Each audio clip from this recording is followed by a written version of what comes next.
पानी को बिना उबाले भाप में बदलने की प्रक्रिया को वाष्पीकरण कहते हैं। यह एक सतही प्रक्रिया है जिसमें द्रव की सतह पर मौजूद अणु पर्याप्त ऊर्जा प्राप्त करके गैसीय अवस्था में परिवर्तित हो जाते हैं।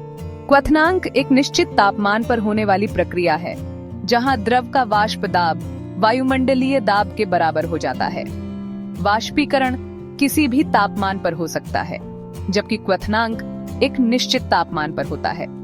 उदाहरण के लिए गर्मियों में कपड़े जल्दी सूख जाते हैं क्योंकि पानी का वाष्पीकरण तेजी से होता है।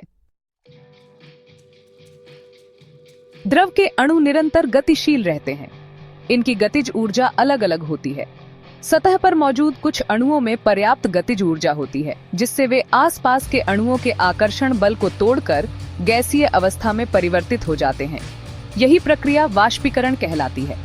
चूंकि वाष्पीकरण के दौरान उच्च गतिज ऊर्जा वाले अणु द्रव की सतह को छोड़ देते हैं, इसलिए शेष द्रव की औसत गतिज ऊर्जा कम हो जाती है, जिससे द्रव का तापमान कम हो जाता है। यही कारण है कि वाष्पीकरण से शीतलता का एहसास होता है। वाष्पीकरण की दर को प्रभावित करने वाले 4 मुख्य कारण हैं: तापमान, सतह क्षेत्रफल, वायु की गति और आर्द्रता। तापमान बढ़ने से अणुओं की गतिज ऊर्जा बढ़ती है, जिससे वाष्पीकरण की दर बढ़ जाती है।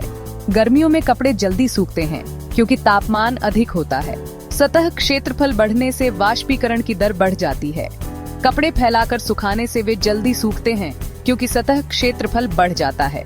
वायु की गति बढ़ने से वाष्पीकरण की दर बढ़ जाती है। हवा चलने से पसीना जल्दी सूखता है क्योंकि वायु की गति पसीने के आसपास की आर्द्रता को कम करती है। आर्द्रता का अर्थ है हवा में मौजूद जलवाष्प की मात्रा। आर्द्रता बढ़ने से वाष्पीकरण की दर कम हो जाती है। आर्द्र दिनों में कपड़े देर से सूखते हैं क्योंकि हवा में पहले से ही जलवाष्प की मात्रा अधिक होती है। क्या आप बता सकते हैं कि गर्मियों में मिट्टी के घड़े में रखा पानी ठंडा क्यों रहता है?